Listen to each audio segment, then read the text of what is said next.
Olá, boa tarde para você. Estamos ao vivo para a transmissão da sessão ordinária desta terça-feira. Hoje a ordem do dia tem 12 projetos para votação, porém eles só podem ser analisados se antes o plenário avaliar, votar o veto do governo que tranca a pauta. Dentre as matérias que aguardam a votação está a iniciativa do deputado Luiz Durão, que obriga que anúncios de promoções de serviços e produtos contenham informações claras e essenciais para o exercício do direito do consumidor. Acompanhe os trabalhos. Nossa, que susto. Acordo para a abertura da sessão, de acordo com o painel eletrônico e com as presenças visíveis aqui no plenário e no plenário virtual, invocando a proteção de Deus. Declaro aberta a sessão e quero convidar ele, o delegado Danilo Baense, para que possa proceder à leitura de um versículo da Bíblia. Sendo assim, solicito a todos que coloquem posição de respeito. Evangelho de São João, capítulo 1, versículos 1 a 3. No princípio era o Verbo estava com Deus e o Verbo era Deus. Ele estava no princípio com Deus. Todas as coisas foram feitas por ele e sem ele nada do que foi feito se fez.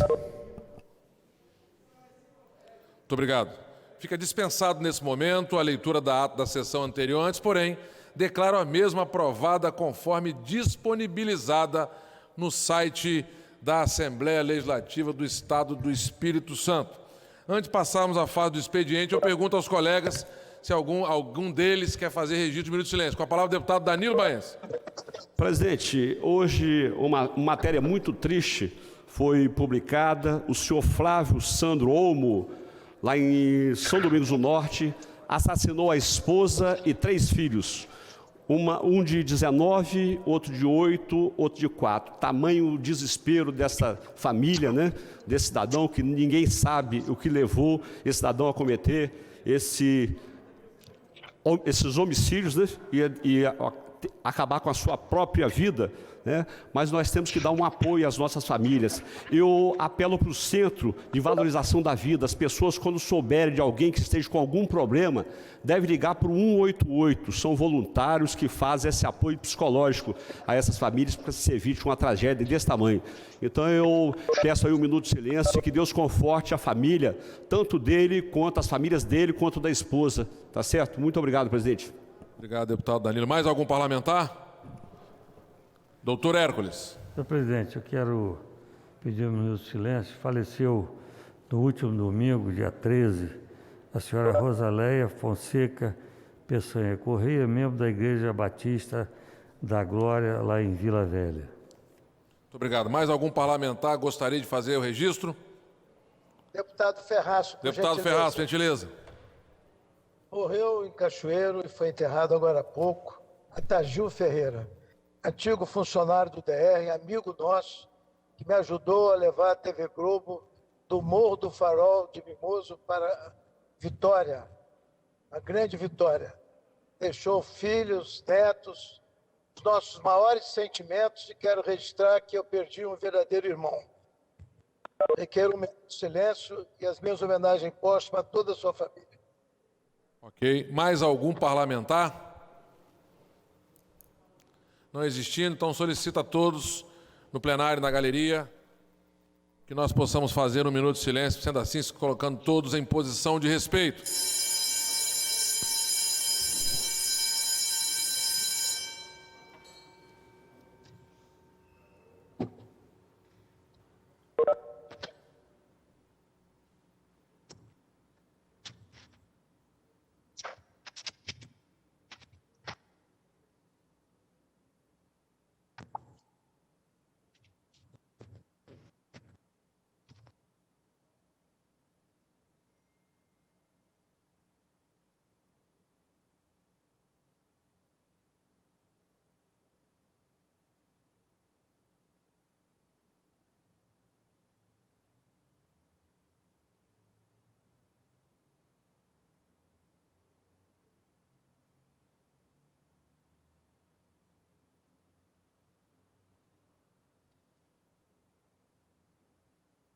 Muito obrigado.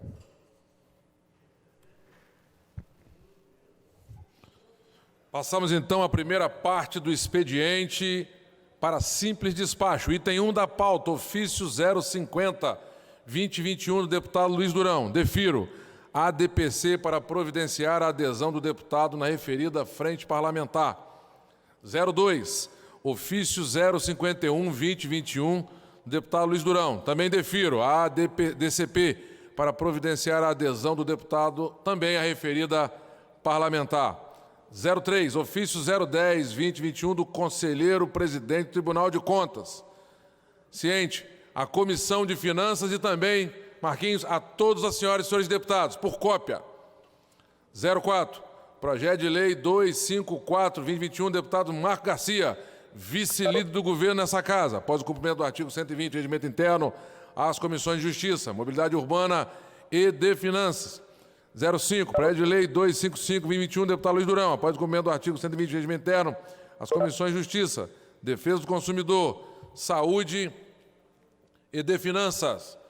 06, projeto de lei 256-2021, deputado Teodorico Ferraço, a Comissão de Justiça, na forma do artigo 276 do Regimento Interno. 7, projeto de lei 257-2021, deputado Bruno Lamas, após o cumprimento do artigo 120 do Regimento Interno, as comissões de Justiça e de Finanças. 08, projeto de lei 258, deputado Bruno Lamas, a Comissão de Justiça, na forma do artigo 276 do Regimento Interno. 09, projeto de decreto legislativo 23/2021, deputado Dari Pagung, as comissões de Justiça e Cidadania, na forma do artigo 276 do Regimento Interno. Pareceres 110/2020 da Comissão de Justiça e 13/2020 da Comissão de Saúde, inclua-se na ordem do dia. 11, parecer 221/2021 da Comissão de Justiça, inclua-se na ordem do dia. 12, parecer 223/2021 da Comissão de Justiça, também inclua-se na ordem do dia. 13, parecer 225/2021 da Comissão de Justiça, inclua-se na ordem do dia. 14º, parecer 230/2021 da Comissão de Justiça, inclua-se na ordem do dia. 15º, parecer 231 da Comissão de Justiça, inclui-se na ordem do dia para cumprimento do prazo recursal. 16º, requerimento de informação 149/2021, deputado Sérgio Majestic, ofício. 17º, requerimento de informação 150/2021, deputado Capitão Assunção, ofício. Do 17º até o 21º, todos são requerimentos de informação do respectivo parlamentar, Capitão Assunção, ofício. 22, 23 e 24, também requerimento de informação do deputado Capitão Assunção, ofício. Segunda parte do expediente, e nesse caso, ela é sujeita a deliberação.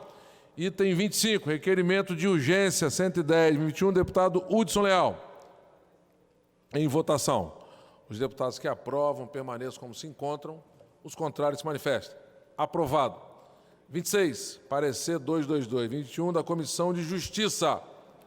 Coloca a matéria, os deputados que aprovam permaneçam como se encontram, os contrários se manifestem. Aprovado. A Procuradoria-Geral para elaboração da minuta do parecer. Do item 27 ao item 61, tratam-se todos de indicações das senhoras e senhores deputados. E, nesse momento, eu colocarei em votação todas as indicações em votação conjunta. Em discussão, não havendo quem queira discutir, em votação. Os deputados que aprovam permaneçam como se encontram, os contrários se manifestem ou calem-se para sempre. Aprovado. Passamos, então, à fase da ordem do dia. Antes, porém, eu quero registrar a presença do meu ex-segundo vice-presidente, Adonias Torino Marques, que está nos dando o ar da graça aqui no plenário e, nesse momento, cumprimentando eu e o nosso deputado Dari Pagung.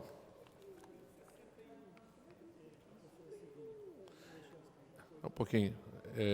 Deputado Sérgio Majestic questiona por que tem o item 61.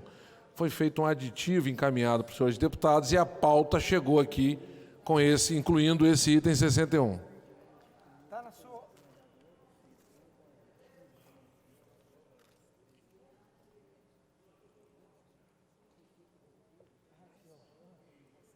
Registro também a presença da rainha Princesinha do Norte, deputada Raquel Lessa, como também registro a presença da ministra Irini Lopes, a deputada Janete de Sá, presidente da Comissão de Agricultura. Passamos então à fase da ordem do dia. Item 1 da pauta, discussão nos termos do artigo 66, parágrafo C da Constituição Estadual, de veto total aposto ao projeto de lei 603/2019, autoria do deputado e vice-líder do governo nessa Casa de Leis, Marco Garcia. Convoco a Comissão de Justiça para oferecer parecer oral à matéria, deputado Fabrício Gandini ou seu vice-presidente, deputado Alexandre Jamin. Deputado Vandinho Leite. Senhor presidente, eu vou manter o prazo. Mantendo o prazo, passamos então na forma do artigo 66, parágrafo C da Constituição Estadual, ficam sobrestadas demais matérias constantes na pauta. Sendo assim, passamos então à fase das comunicações. Deputado Tonino Marques pede recomposição de quórum? Não pedindo. Com a palavra, o deputado Teodorico de Assis Ferraço. Senhor presidente, senhores e senhoras deputados, ontem a Assembleia Legislativa recusou a presença do senhor secretário da Saúde para prestar informações, sem nenhuma acusação. E se esqueceram aqueles que defendem de unhas e dentes o governo, de comandar a sessão onde o requerimento tinha 2 tópicos. Um, solicitando a presença do secretário da Saúde, para prestar informações. Não há nenhuma acusação. Mesmo porque a gente deseja saber quem foi que levou esse pessoal que são fidelis até o governo. Então, o que nós pedimos foi a presença dessa firma para esclarecer que existem acusações contra elas de que houve adulteração de documentos. Vai explodir isso a qualquer momento. E era uma grande oportunidade do próprio governo tomar as suas providências, porque se a comissão ou a secretaria que fez a compra do álcool verificar que foram iludidos, né, que foram enganados, era uma oportunidade do governo sair na frente antes que a Polícia Federal concluísse o inquérito que está em andamento a todo vapor. Então, seria bom que eu advertisse os senhores deputados, aqueles que votaram contra, que revesse a posição e verificasse aquilo que nós já fizemos, que foi exatamente o pedido. Não quer que o secretário da Saúde venha? Não tem problema. Mas o pessoal que enganou o governo, que faturou 6.400.000, vendendo álcool que era de R$ 8,00 por R$ 31,00, sinceramente, não houve uma ação de consciência dos ilustres deputados. Os deputados não podem ser iludidos nem enganados por uma questão de, vamos dizer assim, de interesse do governo em não ver o secretário da Saúde prestando informações. Mas não podia negar o direito da Assembleia de apurar aqueles que falsificaram documentos e venderam uma quantidade de álcool exagerada que deveria faturar 1 milhão e pouco, 2 milhões no máximo, e faturaram 6 milhões. Então, são essas considerações para o exame de consciência dos deputados que foram contra a presença do secretário da Saúde, que não houve nenhuma acusação, nem minha, nem do Sérgio Majeski, mas a presença da firma que vendeu o álcool, que não era especializada, nunca venderam álcool, uma firma de São Fidélis, e que não existe mais. Daí porque eu quero colocar um exame de consciência os senhores deputados que foram naturalmente iludidos ou até enganados, para que revejam a sua posição, que amanhã todos nós teremos que prestar contas. E quando um eleitor chegar perto do deputado e dizer: por que você votou contra a presença de quem apresentou os documentos enganosos ao governo do Estado para faturar 6 milhões? Quer dizer, estou fazendo essa advertência porque os deputados podem ter tido boa intenção e foram iludidos. São essas minhas considerações. Um abraço para todos, uma feliz terça-feira para vocês. Próximo orador, deputado Sérgio Majeski. Uau!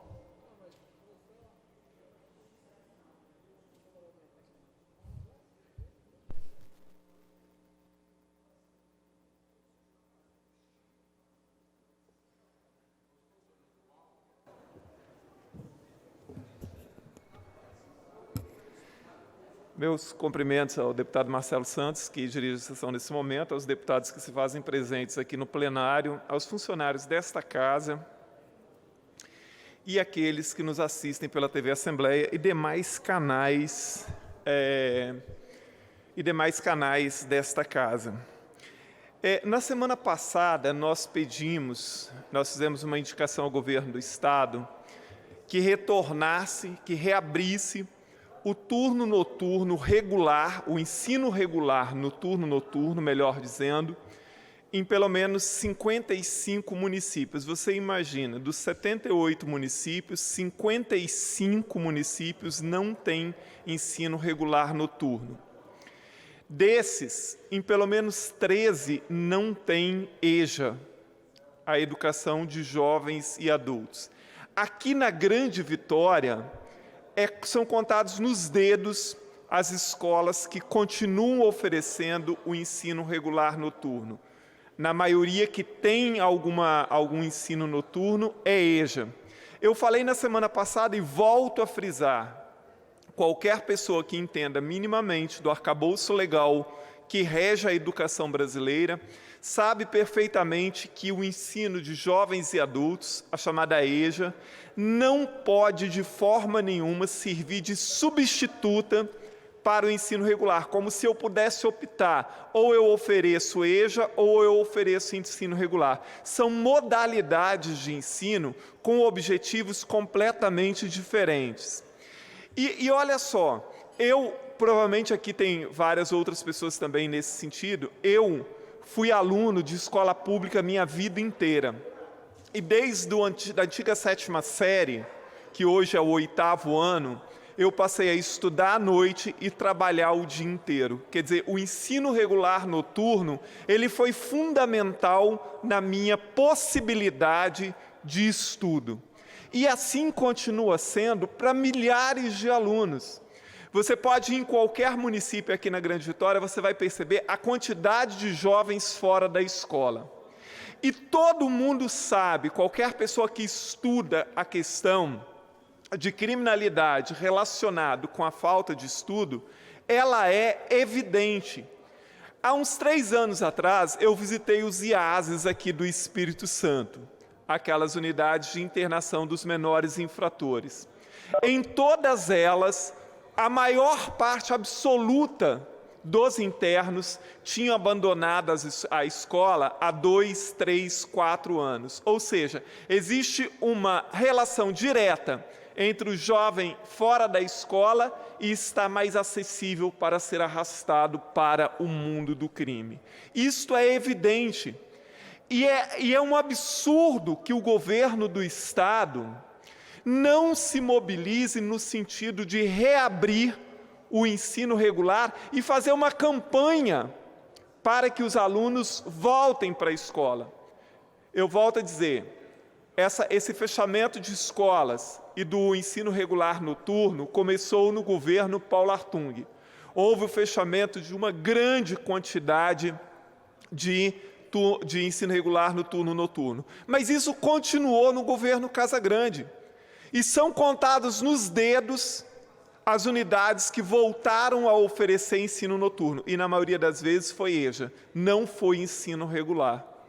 Então nós fazemos novamente um apelo gigantesco ao governo do Estado e à Secretaria de Educação que volte a ter ensino regular em todos os municípios. Não é possível que não tenha pelo menos uma escola oferecendo o ensino regular noturno em todos os municípios.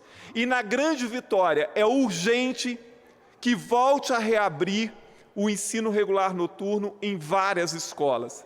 Esse número absurdo nos últimos anos, do governo Artung para cá, aumentou em mais de 100% o número de jovens fora da escola, sobretudo aqueles de 15 a 17 anos. E isso tem uma relação gigantesca com o fim do ensino regular noturno na maioria das escolas da rede estadual. Então, assim, um governo que se diz preocupado com a educação tem que mostrar isso na prática e tem que oferecer todas as modalidades de ensino, e não só isso. Isso está previsto em lei. O chamamento é responsabilidade da administração pública, ou seja, campanhas insistentes para a volta desses alunos para a escola é a obrigação e dever do poder público. Muito obrigado, deputado Marcelo. De nada. Com a palavra, deputado Renzo Vasconcelos.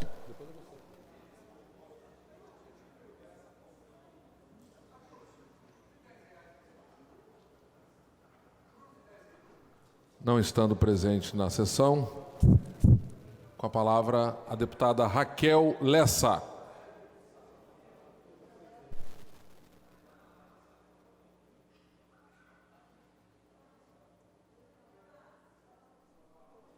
Deputada Raquel Lessa.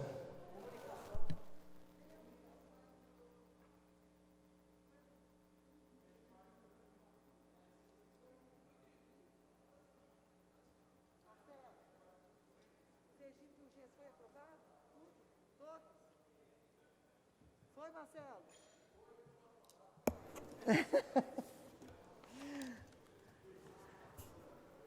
Boa tarde, nosso presidente Marcelo Santos, nossos deputados e deputadas.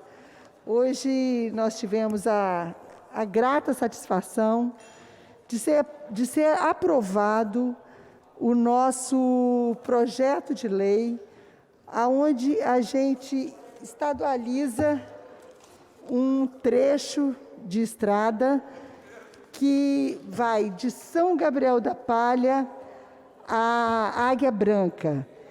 É um trecho mais ou menos de 25 quilômetros, onde nós já pedimos, onde começa na ABB de São Gabriel da Palha, ali, passa pela Fazenda Ferreira, passa ali pelo 7 e vai até Águia Branca na ES 080, aonde nós pedimos ao nosso governador para que seja feito um asfalto.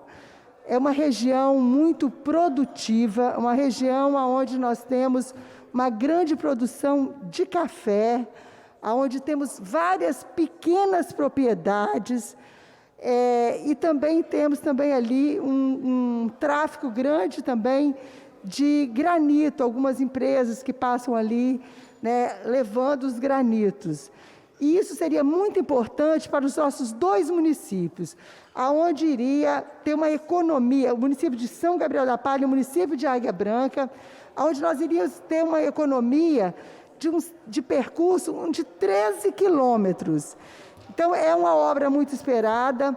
Nós já conversamos com o nosso governador, nós já conversamos com o presidente diretor do DR, Mareto, e nós estamos muito esperançosos para que a gente consiga fazer esse asfalto nessa região. É uma região importante para São Gabriel. Nós estamos agora conseguindo, né, já vai começar o projeto do trecho de Santa Terezinha ao Patrimônio de São José. Também um trecho muito importante para São Gabriel da Palha. E já vai começar fazer o projeto, e logo, logo nós estaremos ali com o Caminhos do Campo, indo também até a ilha, que é um ponto turístico de São Gabriel da Palha. Então, são duas conquistas. Essa outra nós já estamos pedindo ao nosso governador, porque as coisas às vezes demoram, às vezes dá um tempo para a gente lutar. Desde que eu entrei aqui na Assembleia, eu estou lutando pelo asfalto do São José. E agora nós já estamos começando o projeto. Então, por isso que a gente não pode ficar, a gente tem que ficar sempre olhando e pedindo. E nós temos muita certeza, muita esperança da gente conseguir fazer esse trecho, que será muito importante para São Gabriel da Palha, que começa na ABB, passa pelo 7 e vai até Águia Branca, passando pela ali São Pedro, e chegando em Águia Branca, e encontrando com outro asfalto, que é a estrada, que é uma ES, e nós temos certeza que vamos conseguir com o nosso governador e com a nossa luta. Nosso muito obrigado. Nós que agradecemos. Com a palavra, o deputado pastor Marcos Mansur.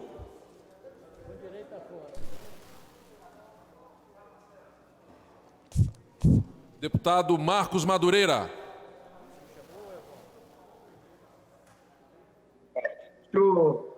Senhor presidente. Pois não? Eu declino. Ok, Marco Madureira declinando. Deputado e vice-líder do governo nessa casa, Marcos Garcia.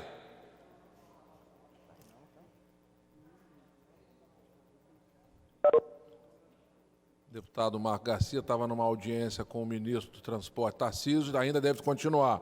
Com a palavra, eu passo nesse momento aqui a presidência para o deputado Bruno Lamas para que eu possa manifestar.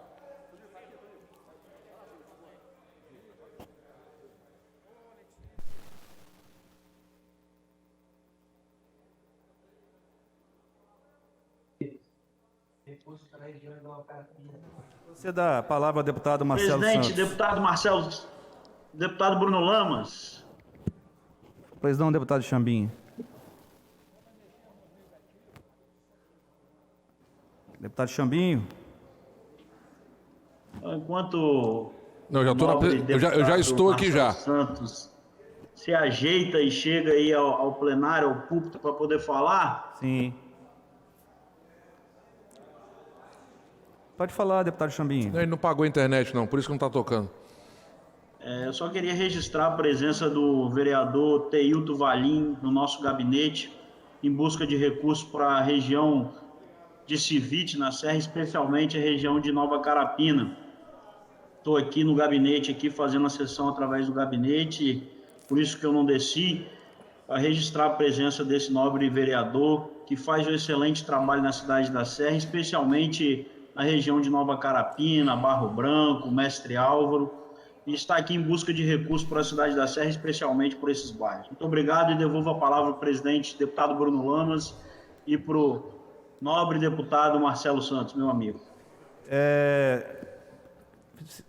Será registrado aqui pela taquigrafia. Leva abraço ao vereador mais votado da cidade da Serra. Com a palavra, o deputado Marcelo Santos. Muito obrigado, deputado Bruno Lamas. Cumprimentar o deputado Chambinho, nobre vereador que se encontra ao seu lado, no seu gabinete. Mas eu gostaria hoje, senhor presidente, de fazer um registro importante da atividade da Comissão de Infraestrutura. Comissão essa que tem feito um trabalho bacana junto com os meus pares, e posso citá-los, deputado Alexandre Chambinho, deputado Marcos Garcia, aonde juntos nós temos debatido muito a questão dos investimentos de infraestrutura nas 78 cidades capixabas.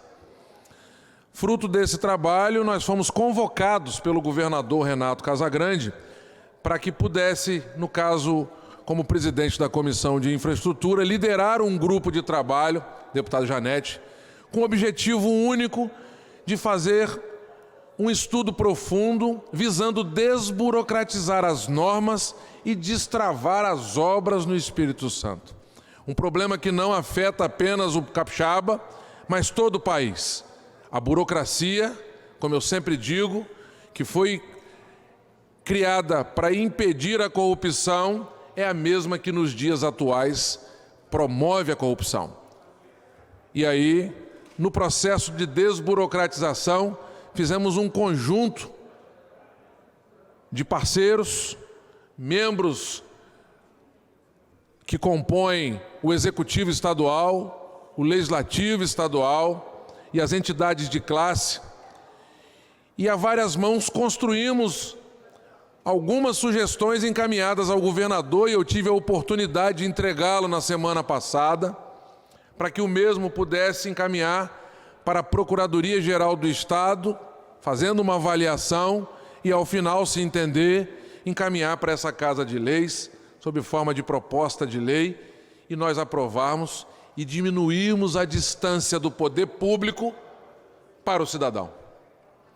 E aí, deputada e ministra Irini Lopes, um exemplo que eu gostaria que fosse feita aqui, uma reflexão de todos os colegas deputados, Bruno Lamas, que nesse momento preside a sessão. O que me chamou a atenção, ministra, é uma fala de uma servidora da CESAM, que ao relatar a burocracia, principalmente do órgão ambiental, ela dizia o seguinte: quando nós discutíamos propostas e normativas para estabelecer critérios, por exemplo, na avaliação de um projeto do governo, de um licenciamento ambiental, sem ferir a legislação ambiental, até porque nós temos que preservá-la. Mas olha só, são lançados dezenas de milhões de litros de esgoto in natura nos rios, córregos, nos nossos mares, sem nenhum tratamento de esgoto. E aí, pasmem, quando a CESAM propõe, como por exemplo no município de Cariacica, fazer o tratamento de esgoto, que nós chamamos de universalização desse tratamento no nosso município, o órgão ambiental demora um bocado de tempo para emitir sua licença. Ora, então vale a pena continuar lançando o esgoto in natura no Rio Formate, no Rio Marinho, no Rio Jucu? É uma pergunta que não quer calar. Ora, se eu vou tratar o esgoto e vou devolvê-lo tratado, claro que a água não é para consumo, mas você pode lançá-la, porque ela não vai gerar prejuízos, porque tem uma norma estabelecida. Vou tirar o lançamento de esgoto in natura para lançar ele tratado. O licenciamento demora uma eternidade. E não vem me dizer que é por conta de falta de pessoal. É claro que pode até faltar pessoal, mas eu acho que falta um bocado de uma cobrança de uma instância maior para que esses órgãos, por exemplo, comecem a prestar atenção o que eles têm gerado de prejuízo para o meio ambiente. Ora, se é para continuar lançando in natura e o licenciamento, por exemplo, de uma estação de tratamento não é emitida dentro de um tempo mínimo necessário, significa que alguém está causando um dano maior ao meio ambiente. Mas não pode ser o órgão ambiental. Isso tudo nós tratamos, deputado Bruno Lamas, nas propostas que encaminhamos ao governador. Tratamos dessas questões, tratamos da lei da vantajosidade, que no primeiro momento no governo federal foi apresentada e existe uma legislação federal que trata desse assunto, mas aqui no Espírito Santo ela pesou e acabou sendo mais burocrática do que a burocracia. Começamos a eliminar isso e apresentamos outra proposta. Também tratamos de questões importantes que às vezes são mal interpretadas, por exemplo, no Tribunal de Contas, e aí o gestor, aquele que está ali ordenando despesa, tem medo de funcionar num processo, porque também tem medo de ser alcançado por uma decisão e bloquear os seus bens. Ora, 70%, deputado Freitas, das ações de improbidade que tramitam no judiciário, 70% são por erros administrativos, sem dolo. E no final a justiça, inclusive, ela mesma prova isso. É preciso ter uma sensibilidade enorme, deputado Bruno Lamas, porque se nós fizemos aqui no Espírito Santo o dever de casa, se nós temos hoje uma referência nacional no quesito gestão, transparência, somos nota A no Tesouro, e graças a Deus, no esforço feito e construído a várias mãos, nós temos hoje a maior capacidade proporcional de investimento do Estado brasileiro. Não podemos ficar frustrados em ter recurso, ter uma gestão moderna e eficiente e não fazer com que essas obras sejam entregues. Aí nós temos que chamar a responsabilidade de todos nós. Ministério Público, Tribunal de Contas, Ministério Público de Contas, controle interno. Porque é muito simples você dizer, pare essa obra. E quem vai pagar o prejuízo dessa obra? É muito simples dizer não. E quem é que vai pagar essa conta, ministra? Eu sempre digo que há uma inversão de papéis. O principal, ele está ali porque ele foi eleito pelo povo. O acessório, que são os órgãos de controle, não podem ser maior do que o principal. Porque o voto foi democrático para eleger um presidente da República, para eleger um governador, os governadores, para eleger os prefeitos. E para quem valeu esse sacrifício? Independente se tem alguém que avalia se um governador, se um presidente, se um prefeito está indo bem ou não, ele passou pelo crivo da urna, democraticamente. Não fomos nós da Assembleia, não foi o presidente do Supremo Tribunal Federal, do TSE, do STJ, que elegeu o governador, que elegeu o presidente da República, que nos elegeu deputados, prefeitos, vereadores. Foi o povo. E nós temos que respeitar a decisão do povo, por mais que em algum momento o próprio povo entenda que errou. Mas a democracia tem que prevalecer. Então, se ele foi eleito para ser presidente, se ele foi eleito para ser governador, para ser prefeito, ele tem a responsabilidade de gerir o recurso público, de junto com a sua equipe, com a Câmara Municipal, com a Assembleia, com o Congresso Nacional, ouvindo a sociedade, porque o legislador, ele representa a voz da sociedade. Como é que pode ele decidir isso, votar o orçamento, decidindo aquilo que é importante para o país, para o Estado e para o município, para um orçamento que é votado no ano para ser exercido no ano subsequente? E aí vem alguém externo a isso tudo e diz que não pode fazer. Para isso. Ou não dá a prioridade que foi priorizada pelo próprio povo. Ora, há uma inversão de papéis. E é por isso que essa casa tem que exercer o seu papel constitucional, de cobrar isso também daqueles que querem impedir o desenvolvimento do Estado do Espírito Santo.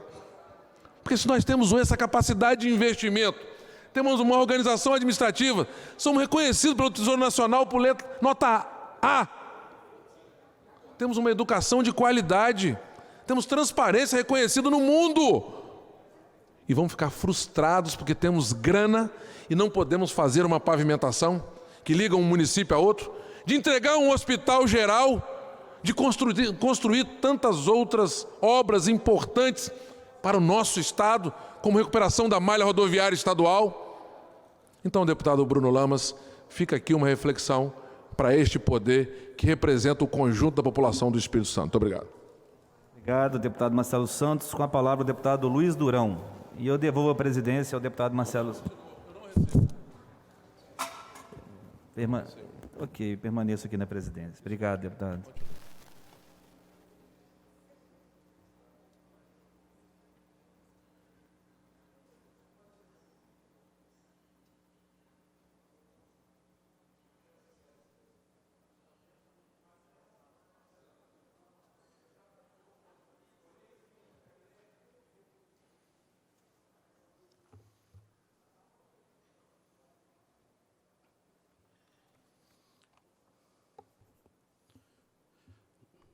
Senhor presidente, deputadas e deputados, servidores dessa casa, imprensa, público que nos assiste, uma boa tarde a todos.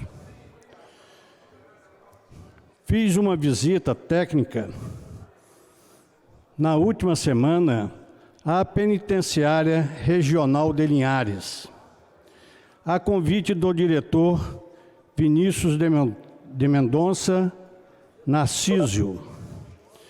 E conheci todos os projetos que são desenvolvidos pelos apenados. Eu gostaria que Luciano colocasse no ar, por favor, o vídeo que fizemos sobre essa visita. E em seguida farei algumas considerações.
A PRL é semiaberta e conta com 800 internos que trabalham em várias frentes, como a fábrica de blocos, a fábrica de mesas e bancos de cimento,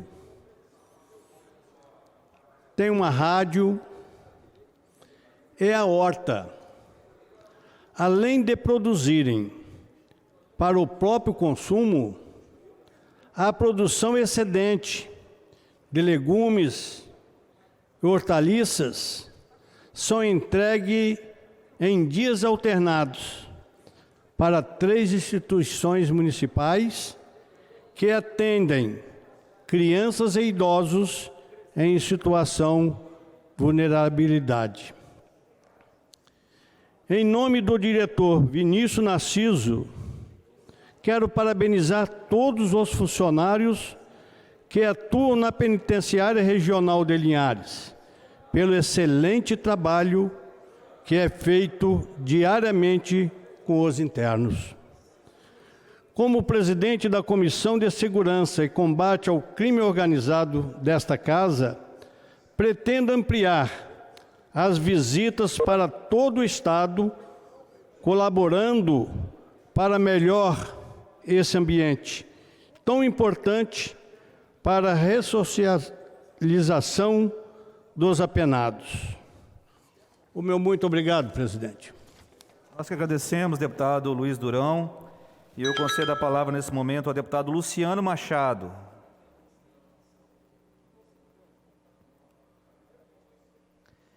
Deputado Luciano Machado, que está no plenário virtual. Última chamada, deputado Luciano Machado. Com a palavra, a deputada Janete Sá.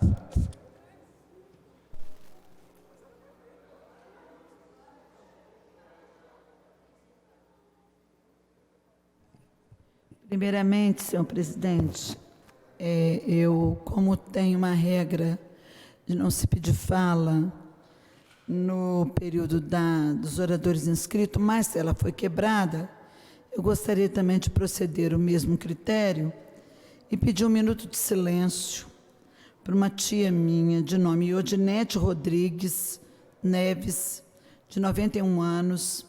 Ela também é uma das possíveis vítimas do Covid, não chegou a ser constatado, mas existe uma suspeita muito grande.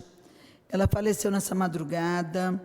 O velório dela está acontecendo agora no Parque da Paz. Eu vou fazer minha fala e estou me dirigindo para lá, porque às 4h30 ela vai ser enterrada. E ela era moradora de Vila Velha, da Praia da Costa, deixa 4 filhos. Darcy, que nós chamamos de Turu, Fátima, Osório e Zé Luiz. Então, eu quero pedir que conste nas notas taquigráficas esse nosso pedido de 1 minuto de silêncio em homenagem a essa grande mulher de Cariacica, mas que atualmente morava em Vila Velha, Odinete Rodrigues Neves. Nós vamos conceder 1 minuto de silêncio e restabelecer, inclusive, o tempo a Vossa Excelência para o seu pronunciamento. 1 minuto de silêncio, por favor.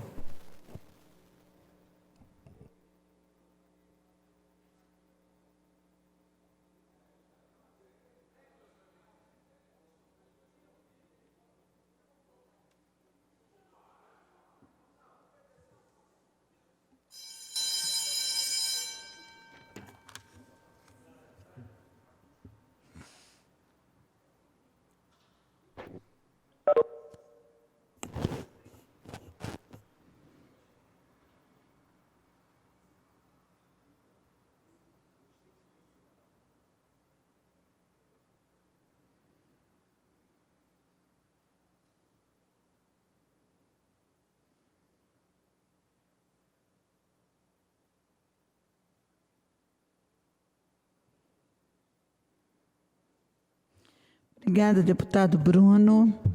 Eu quero cumprimentá-lo na presidência dos trabalhos dessa casa, cumprimentar minhas colegas, deputadas Irine e deputada Raquel, e todos os deputados presentes, tanto no plenário virtual como presencial, na sessão de hoje, cumprimentando também os servidores da Assembleia, do meu gabinete e todos que nos assistem.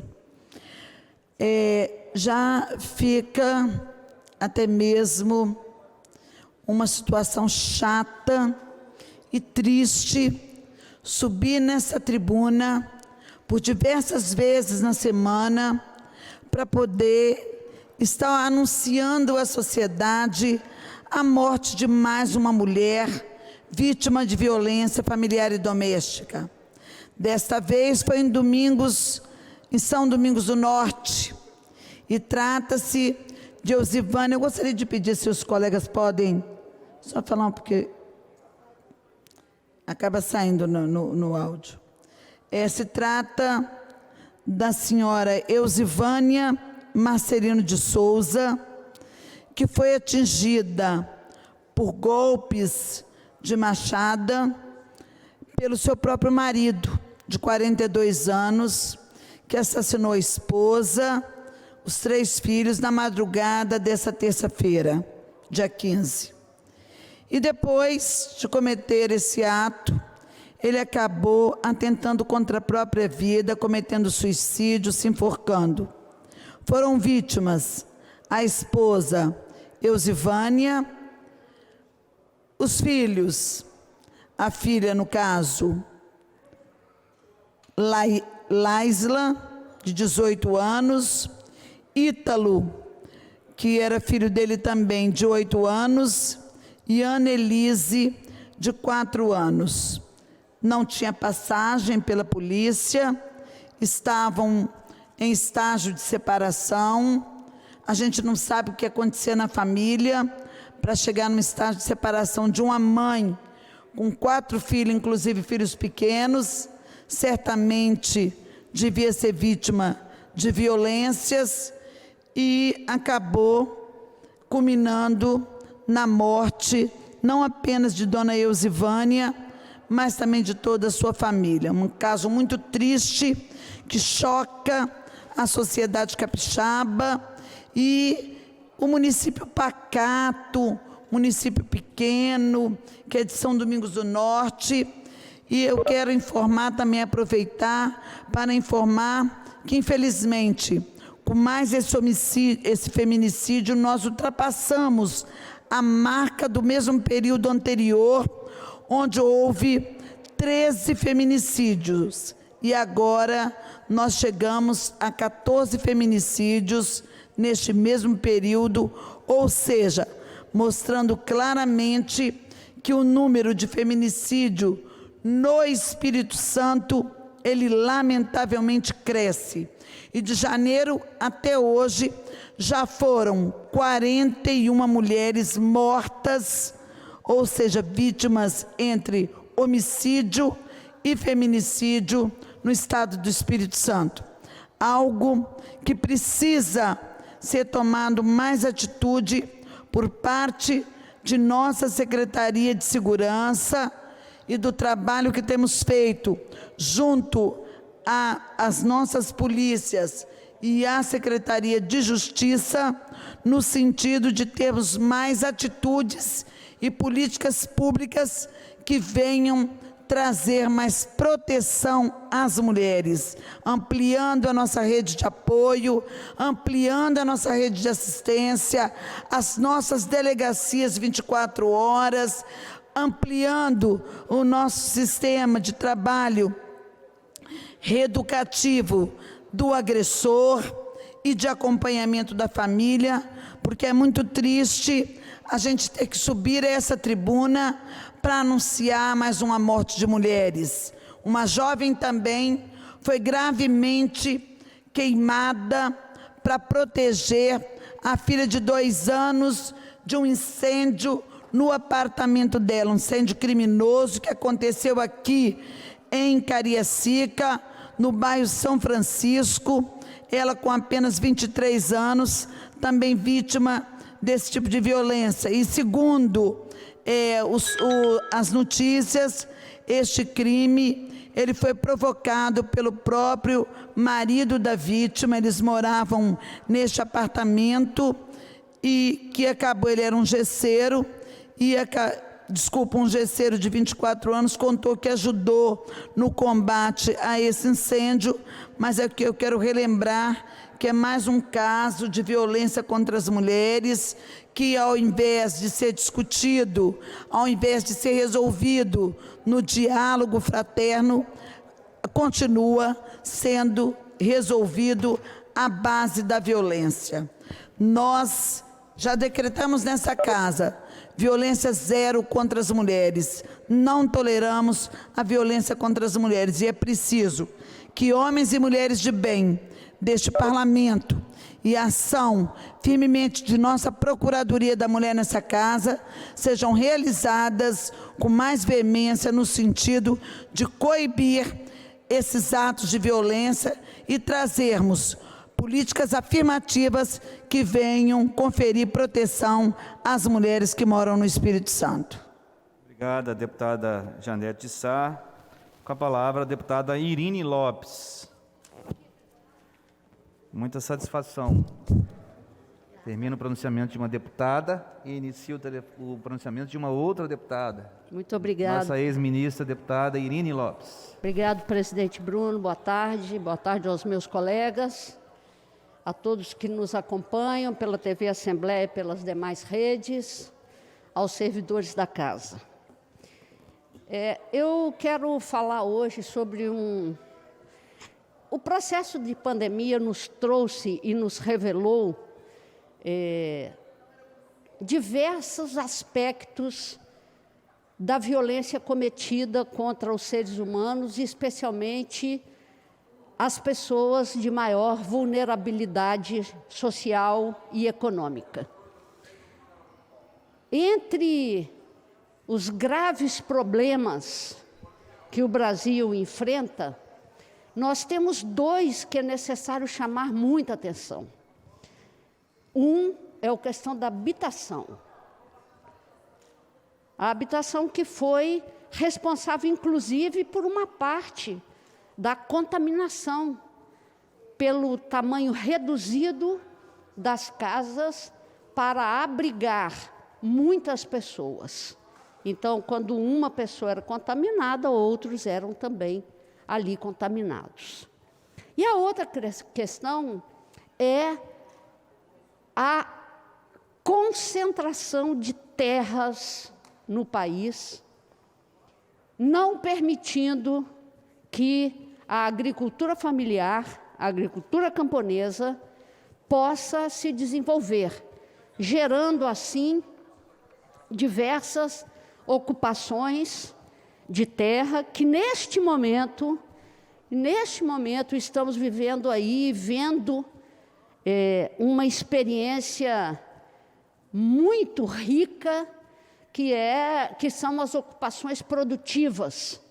As pessoas não ficam nas ocupações como ficavam antigamente, aguardando cesta básica do governo, ajuda voluntária de outras pessoas. Hoje, eles entram na terra e começam a produzir e vivem daquilo que eles produzem. Porém, a legislação é duríssima, tanto com a ocupação urbana quanto com a ocupação rural. Por isso, o ministro Barroso tomou uma decisão, homologada pelo Supremo Tribunal Federal, de suspensão por 6 meses de qualquer desocupação forçada, tanto em áreas de produção quanto em áreas de moradia. Isso se transformou num projeto de lei nacional, federal, que já foi aprovado da deputada Natália Bonavides, que já foi aprovado na Câmara e está agora no Senado. Eu já havia apresentado aqui um projeto idêntico antes mesmo da decisão do ministro Barroso, porque tenho preocupação com essas pessoas que estão nesse nível de vulnerabilidade. O deputado Vandinho apresentou um projeto parecido, análogo ao meu, pediu um regime de urgência. Nós também fizemos o mesmo pedido de urgência, e eu espero que essa pauta possa ser contemplada no debate de mérito, mas que ela seja aprovada como um instrumento de proteção às pessoas vulneráveis, que precisam produzir para sustentar suas famílias e que precisam de um local para se abrigar da chuva, do mau tempo, para se abrigar de agressões. Ou seja, a casa não são apenas tijolos e telha. Ali é o lar, ali é o local de proteção e convivência da família. Então, portanto, um local sagrado, a que todo ser humano tem direito, conferido pela ONU nos direitos da pessoa humana. Então, eu espero seja aprovado o projeto, meu projeto, com o projeto apensado do deputado Vandinho, assim como foi a nível federal. Muito obrigado, senhor presidente. Nós que agradecemos, deputada Irine. E com a palavra o deputado Gandini.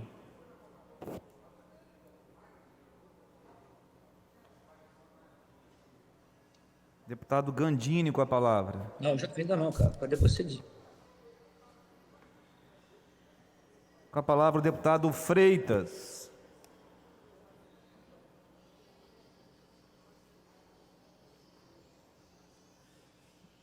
Com a palavra o deputado Freitas.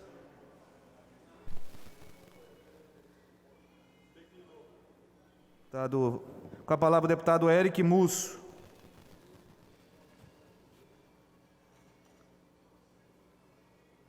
Com a palavra o deputado engenheiro José Esmeraldo.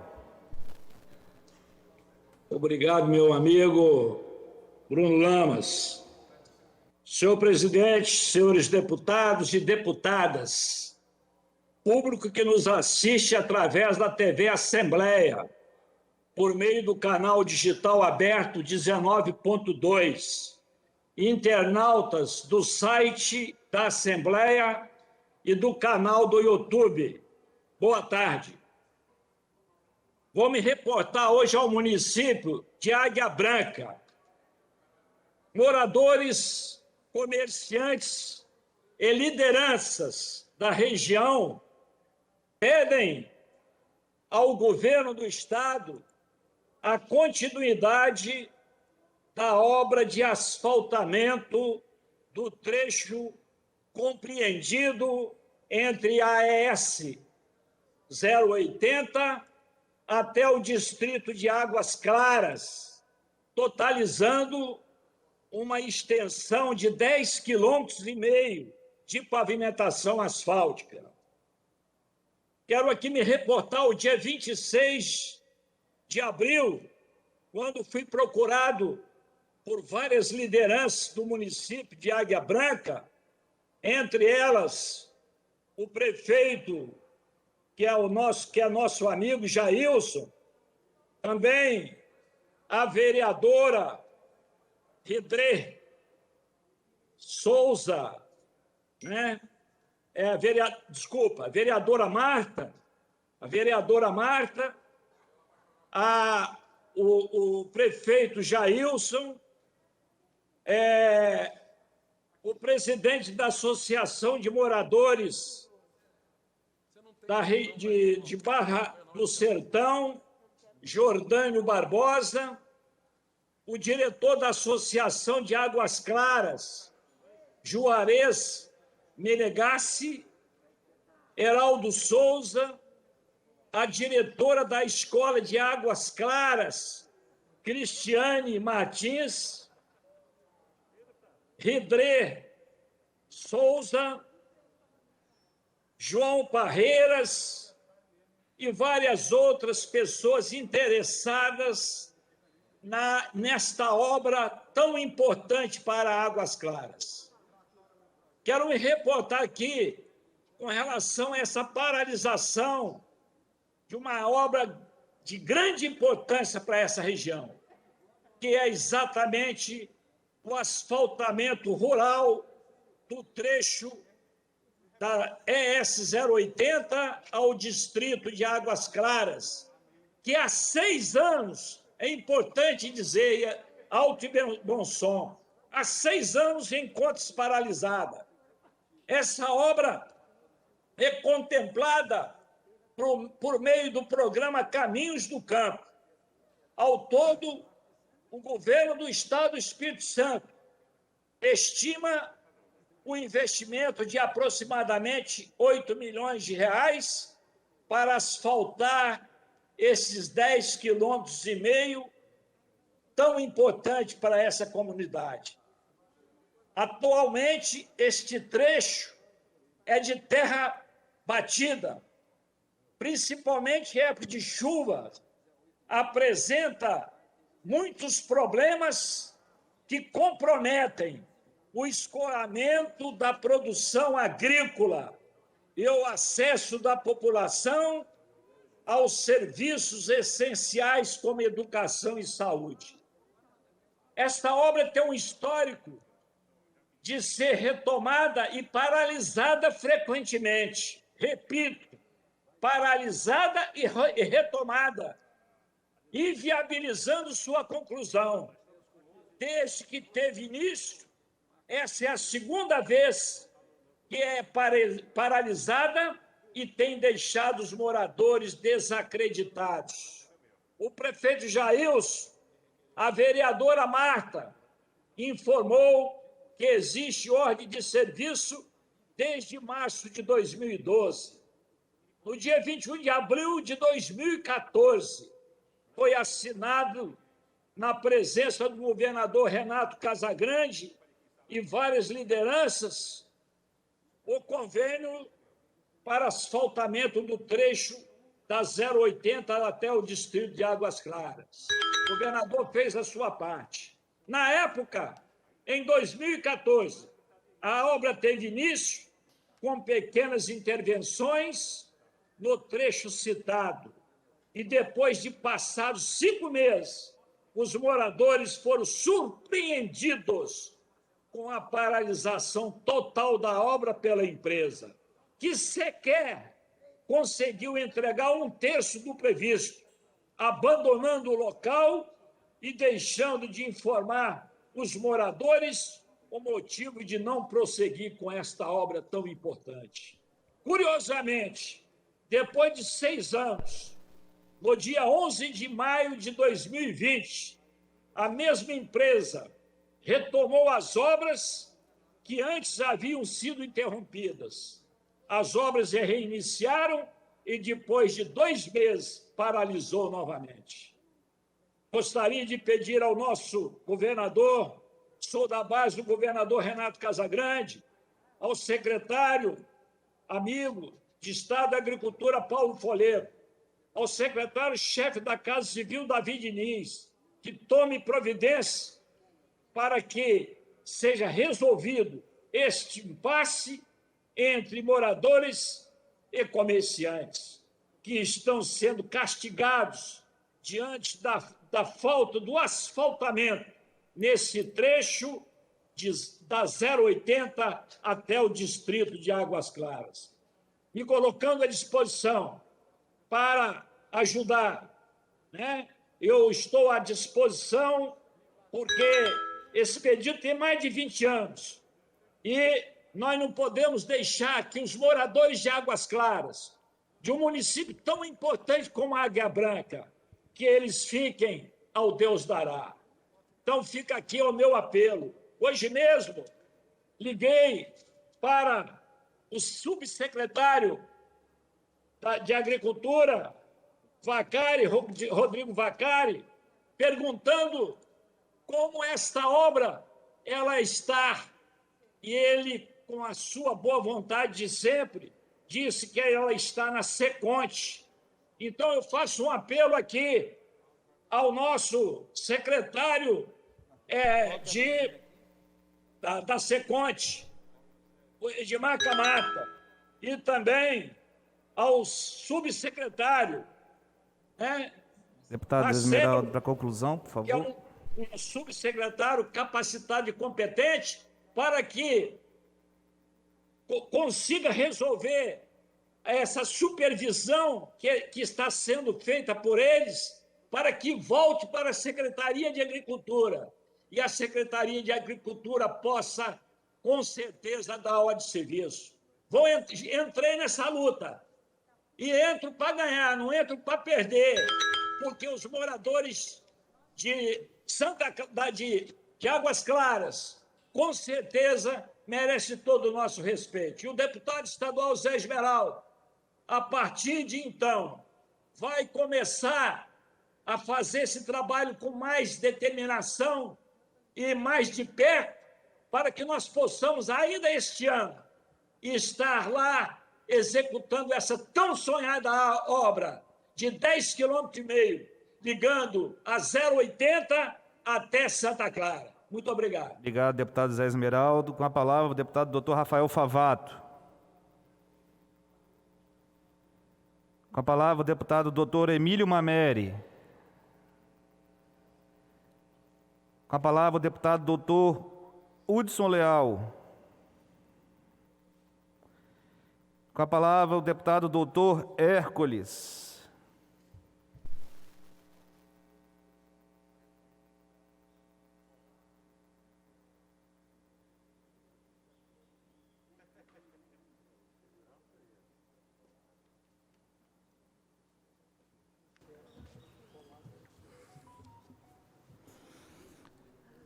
Senhor presidente, querido deputado Bruno Lamas, os deputados aqui presentes no nosso plenário, estamos com saudade de todos os deputados aqui, deputada Raquel Lessa, deputado Renzo Vasconcelos, deputado Freitas, deputado Torino Marques, a voz FM da Assembleia, deputada Dilce Espíndola, deputado Carlos Von, futuro prefeito de Guarapari, deputado Capitão Assunção.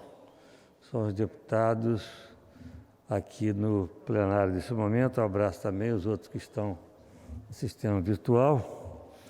E quero abraçar também as nossas duas intérpretes de Libra, Eliane, que está transmitindo a nossa sessão em sinais de Libra, que é um sinal de uma forma de inclusão também. E quero dizer que hoje pela manhã, na Comissão de Saúde, nós recebemos a visita de Dona Neuza Greco Figueiredo, mãe de Felipe Greco Figueiredo, implantado coquear. Conheço o Felipe desde menino de 5 anos, aqui nessa peregrinação na Comissão de Saúde, defendendo os seus direitos, muita dificuldade. Felipe hoje é um rapaz, e estamos lutando esse tempo todo. Infelizmente, até agora nós estamos conquistando muito pouca coisa com relação aos surdos. Realmente é um absurdo que as autoridades no nosso estado, não é da agora, são todas de muitos anos, e nós lutamos aqui para que o implante coclear seja feito aqui no Espírito Santo. Alguns estão sendo feitos no Hospital das Clínicas, outros estão com dificuldade de manutenção do aparelho, de fazer um mapeamento, ou seja, regular o aparelho. E, na verdade, saiu uma pessoa, tivemos hoje uma pessoa, Josimar, de Colatina também, com muita dificuldade. E, na verdade, está muito difícil para esse povo. Pasmem os senhores que a diária do TFD, tratamento fora do município, já esteve em R$150, hoje está em 78. E se a pessoa for em São Paulo, conseguir consultar no mesmo dia e voltar no mesmo dia, a diária cai para R$38. Realmente isso é um absurdo, isso é uma violência contra o povo surdo. Ademais, nós devemos dizer que ainda brincaram uma brincadeira tão desagradável com a Neuza, dizendo à mãe do Felipe que ela ia para São Paulo para fazer turismo. Eu quero ver com a diária de R$ 78,00 se você faz turismo. Eu quero ver quanto ganha uma diária de um secretário, quanto ganha a diária de um subsecretário, de um funcionário que vai para São Paulo ou para outro lugar, e quanto que ganha o TFD, quanto que ganha a diária de um deputado. Né? Isso realmente é uma violência com esse povo, ainda falar que vai fazer turismo, uma dificuldade tão grande. Realmente isso é uma violência contra uma pessoa pobre que realmente precisa de tratamento, precisa de reintegração, precisa de integração com a sociedade, deputado Bruno Lama. Isso não é de agora, não. Isso veio do governo passado, era 150 no governo passado, passou para R$ 78,00. Como é que pode você ir a São Paulo, levar um filho para consultar, ter que pagar condução, ter que pagar alimentação, a diária de hotel, com um absurdo desse? Então nós estamos pedindo uma reunião na Comissão também de Assistência Social, trazendo o Ministério Público para defender o cidadão. O Ministério Público também não poderá ficar de braços cruzados num momento tão grave igual esse. Tivemos também a presença de José Onofre de Souza, que é presidente da Sociedade Editorial de Pesquisa e Educação de Libras, SOCEPEL. E ele também compareceu e tem uma filha que é surda, que já fez curso superior com muita dificuldade e agora está fazendo doutorado também sobre o assunto. Nós queremos agradecer na Comissão de Saúde hoje, senhor presidente. E para encerrar, tivemos a Neuza Greco Figueiredo, mãe do implantado coclear Felipe Greco, José Onofre de Souza, Ellen Guimarães, representante da Secretaria de Saúde, e Josimar Venturotti Lascola, de Colatina também. Então, é o nosso lamento de, inclusive, uma diária de 70 e poucos reais para você ir para o hotel, para você se deslocar, para você se alimentar. Será que o deputado, será que nós, eu não viajo com diária e nem passagem da Assembleia, mas será, também não uso carro, não uso combustível, nem nada, uso meu carro, meu combustível. Será que isso é justo? Eu deixo a pergunta no ar. Obrigado. Obrigado, deputado Dr. Hércules. Com a palavra o deputado delegado Danilo Baiense. Boa tarde, presidente. Boa tarde, senhores deputados e deputadas, a todos que nos assistem pela TV Assembleia, além dos nossos servidores desta casa. No último final de semana, presidente, tive a oportunidade de visitar Santa Teresa. Rodamos lá por vários locais de Santa Teresa, ouvindo as demandas daquela cidade, né, dos moradores daquela cidade. Uma cidade muito querida, embora eu seja Canela Verde de nascimento, eu também sou cidadão teresense.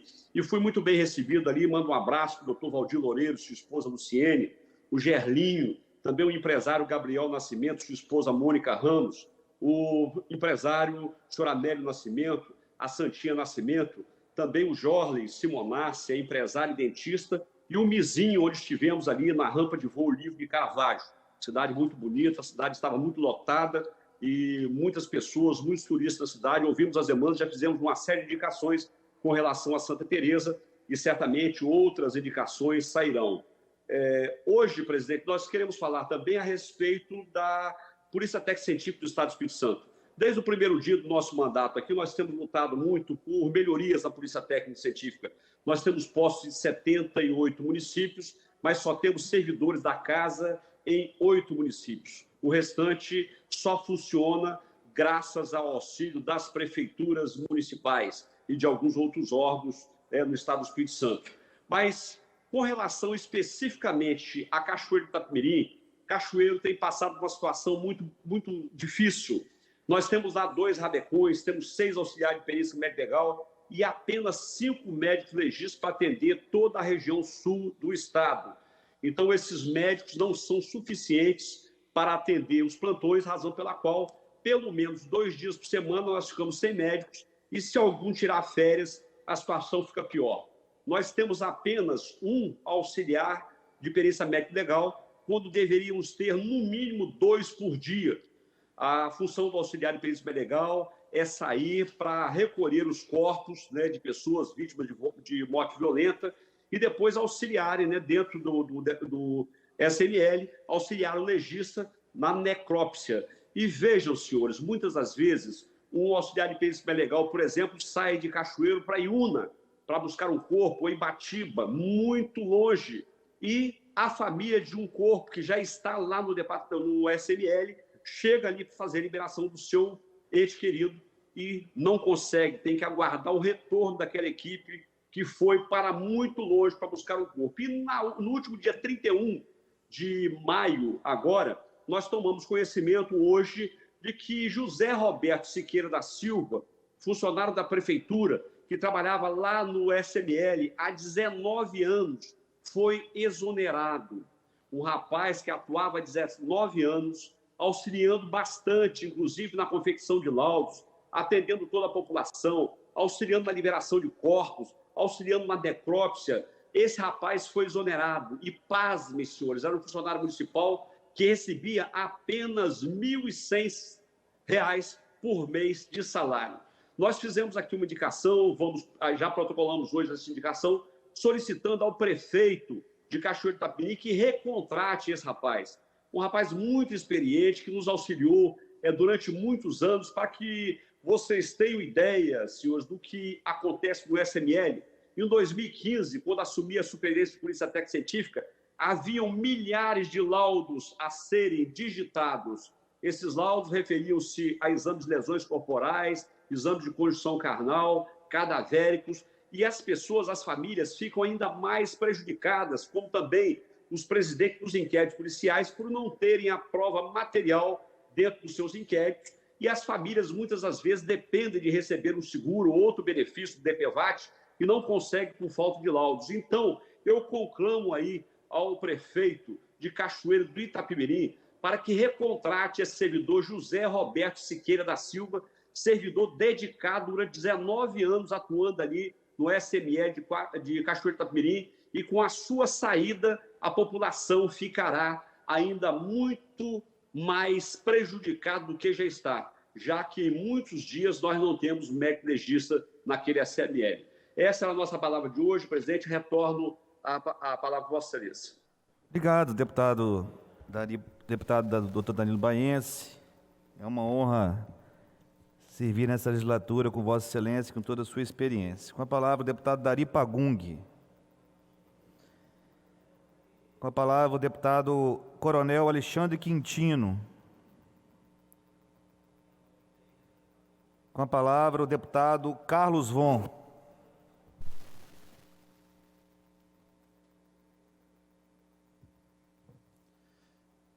Senhor presidente, senhoras e senhores deputados, a todos que nos acompanham pela TV Assembleia, aos servidores da casa, uma boa tarde a todos.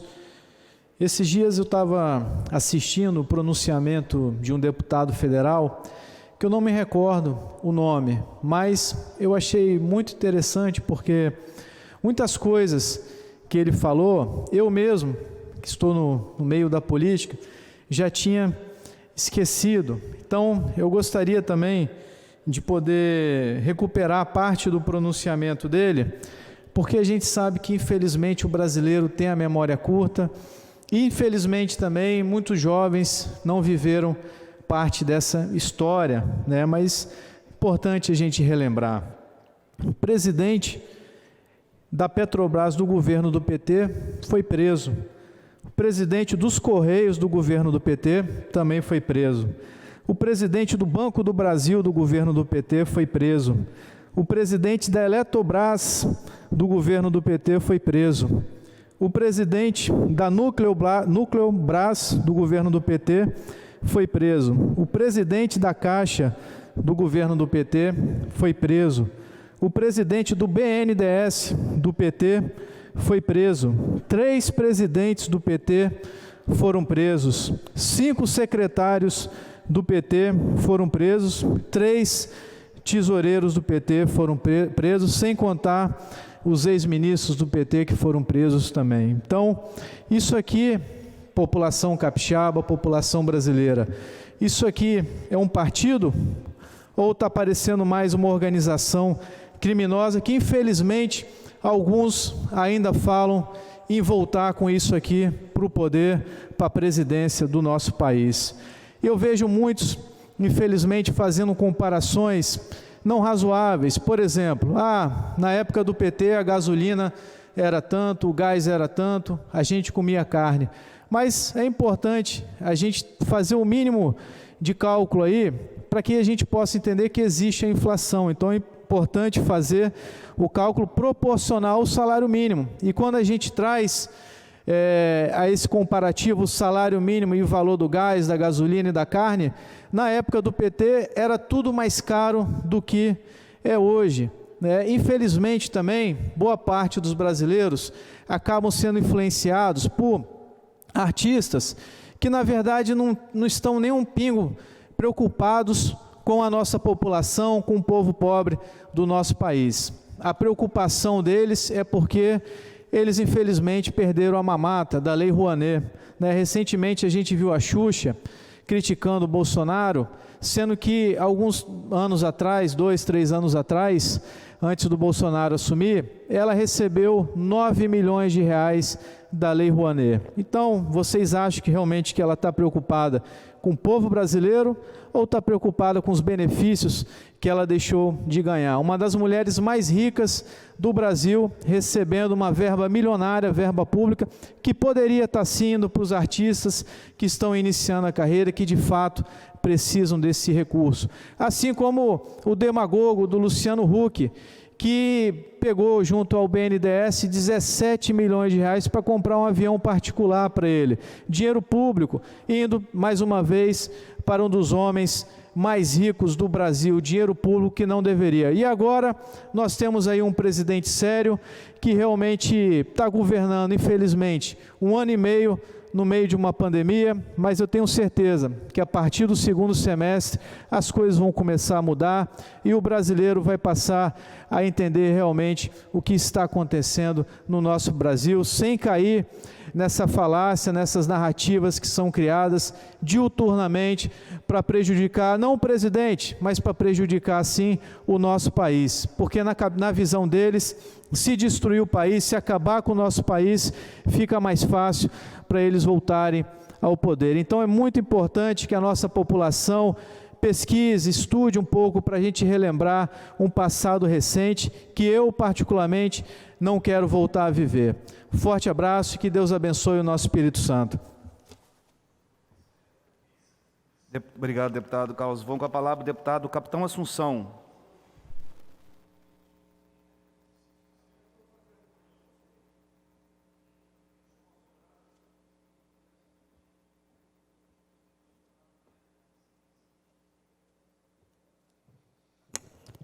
Deputado Carlos Von está cumprimentando igual o presidente Bolsonaro. Forte abraço! É bolsonarista mesmo, né, Carlos Von? O povo de Guarapari sabe que você, Vossa Excelência, é um defensor do nosso presidente Bolsonaro e vai mostrar isso nas urnas para que Vossa Excelência possa ter um retorno satisfatório para defender os interesses do povo capixaba, para defender o interesse da família, do conservadorismo. Com certeza ele vai saber lhe honrar, meu amigo. E é sobre isso que a gente vem falar, né? Infelizmente, nós tivemos um presidente que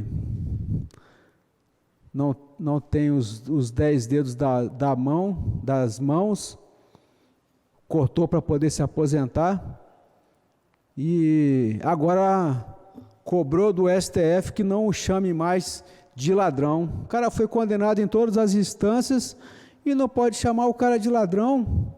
Pode um negócio desse? Que mundo nós estamos vivendo? Que Brasil nós estamos vivendo? Querem transformar o Brasil na Venezuela. Infelizmente, o povo que era tão bonito, ainda continua sendo bonito, próspero, e virou uma roubalheira sem fim, e o povo passando fome, porque nem poder fugir pode. E eu vejo o povo falando de socialismo, o povo falando de comunismo, aqui no Brasil, algumas pessoas, né? Por que não vão lá ver como está a Venezuela? Por que não vão lá ver como está Cuba? Cuba nem pode agora mais ter a moeda dólar, que era uma facilidade que eles tinham de poder se sobreviver, deputado Carlos Von. A Vossa Excelência sabia que as prostitutas mais estudadas do mundo estão em Cuba? Possuem mestrado, possuem doutorado, mas vão para a prostituição porque não tem como usar o seu estudo. Isso é uma vergonha. Então o povo fica conversando fiado aí que não gosta de um homem que assumiu a nação brasileira para moralizar esse país, que só tinha notícia de corrupção, corrupção, corrupção, corrupção. Nós entramos para a história com o velho lema de Adhemar de Barros. Adhemar de Barros, que foi prefeito de São Paulo e ficou conhecido como o homem que rouba, mas faz. Agora tem um homem que não rouba e não deixa roubar, mas faz, que é Bolsonaro, Bolsonaro, Bolsonaro. E não pode chamar o cara de ladrão, não pode chamar Lula de ladrão. O cara roubou toda a nação. Lula ladrão, roubou toda a nação. Não pode chamar o cara de ladrão, mas fica enchendo o saco do homem que não rouba, não deixa roubar, mas faz. É a frase verdadeira, a antítese do pensamento de Adhemar de Barros. A nossa política foi construída nessa falácia do Adhemar de Barros. Para você ter que entrar na política, você tinha que roubar para fazer. Pode um negócio desse, usando a res pública, o dinheiro público? É isso, deputado Carlos Von, que nós estamos vendo no Espírito Santo. Dia após dia, corrupção em cima de corrupção, e estão querendo impedir a nossa CPI do álcool em gel. Ela vai continuar. Hoje nós temos 6 deputados destemidos que estão colocando a CPI para rodar. Daqui a pouco vai chegar o 7º deputado, o 8º deputado, o 9º deputado, o 10º deputado, para que nós possamos dar satisfação ao povo capixaba. Aqui não tem nenhuma inquisição, não existe inquisição. Queremos saber da verdade. Não é a CPI do cabaré, como tem no Senado, que eu vim desmascarar aqueles vagabundos que humilharam a doutora Nise. Ali é pilantra, ali tudo é corrompido, todo mundo cheio de processo. Todos eles, denunciei, Renan, Omar, toda aquela quadrilha que hoje compõe a CPI do cabaré. Nós não queremos isso. Queremos colocar para o povo capixaba que existem deputados que querem saber o que aconteceu, nos detalhes. Antigamente tinha um artista aí no programa humorístico de uma TV que não presta mais para nada, a Globolixo, que ela falava assim... não sei se é na Globolixo, mas falava assim, nos mínimos detalhes. Queremos saber nos mínimos detalhes, deputados. Como fala o nosso presidente Bolsonaro, qual o problema? Qual o problema? Queremos saber a verdade. Nós estamos imbuídos da nossa missão constitucional. Qual a dificuldade? Qual a dificuldade em sabermos da verdade desse contrato? Tem mais ainda. Eu acho que, começando esse fio de novela aí, vai vir muitos outros casos. Ontem eu falei de um caso de corrupção que começou no dia 13, eu denunciei no dia 13 de abril de 2020. Muito obrigado, senhor presidente. Com a palavra o deputado Alexandre Chambinho. Eu estou presidindo, então declinei do uso da palavra. Com a palavra o deputado Alexandre Chambinho. Com a palavra o deputado Adilson Espíndola. Com a palavra, o deputado Vandinho Leite. Com a palavra, o deputado Torino Marques.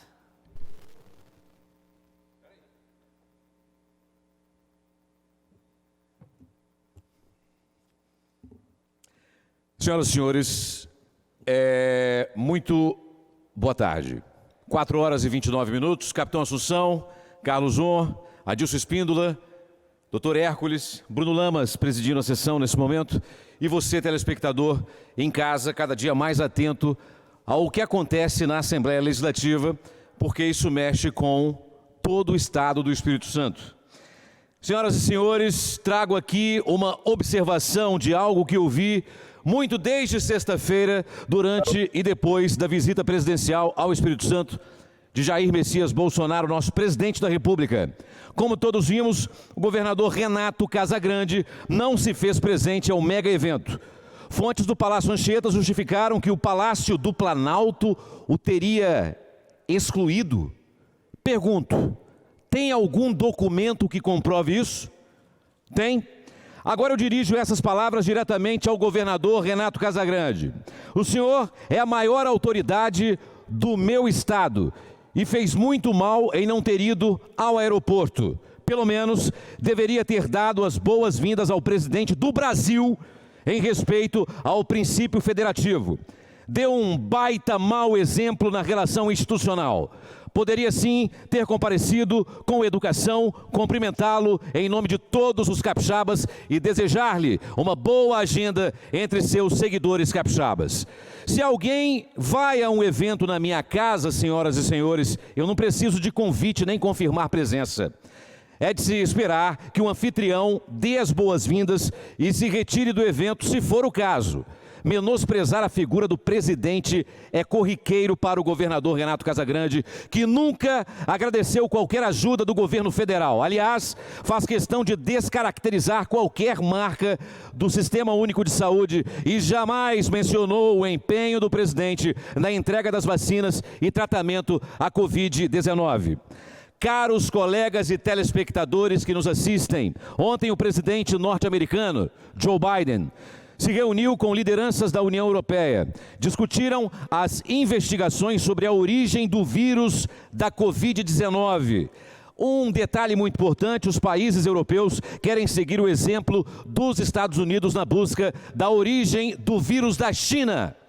Questiona-se o recente relatório da Organização Mundial de Saúde. O tal relatório diz que é extremamente improvável que o vírus tenha saído de um laboratório da cidade de Wuhan, na China. Apontam esses países que não há meios de prova sobre essa conclusão. Lembram que a China impediu a entrada de especialistas de outros países para fazer as investigações? Vocês se lembram disso? Suspeita-se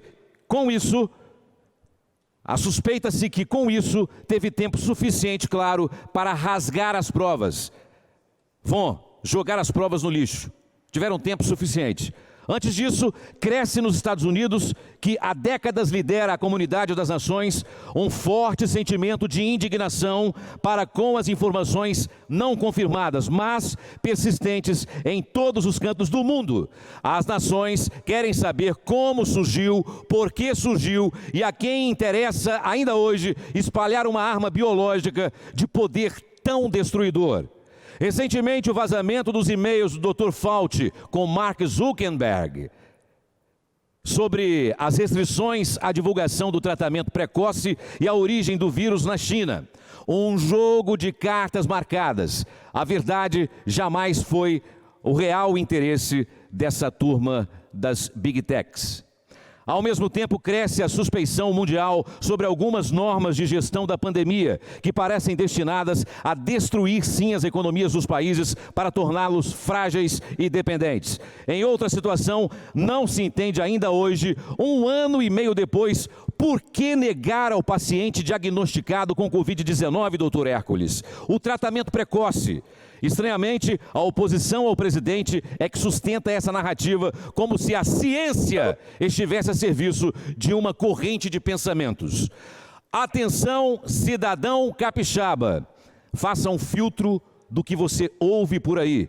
Usar quase 500 mil mortes só para prejudicar o presidente é um deboche criminoso, sim, para com a dor alheia. Algo que jamais será aceito pela nação. Tentar influenciar o profissional médico na sua prescrição também é algo indigno aos olhos da humanidade e toda a população. Quem dá receita médica tem que ser o médico. Políticos não têm esse direito de forma alguma. Isso sim é ser negacionista e genocida. Uma excelente tarde a todos. Muito obrigado, senhor presidente. Obrigado, deputado Torino Marques. Com a permissão do exemplar deputado doutor Hércules, que é um exemplo para todos nós, eu vou declarar encerrada a presente sessão.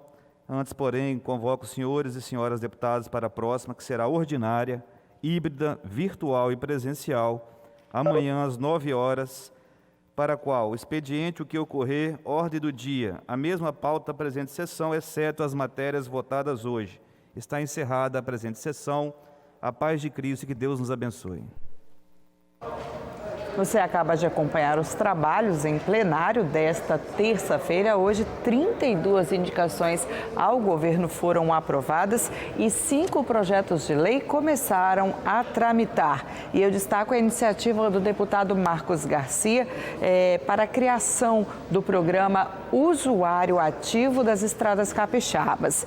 É uma forma de incentivar o envio ao Departamento de Estradas do Espírito Santo de informações pelos usuários por meio de aplicativo em tempo real.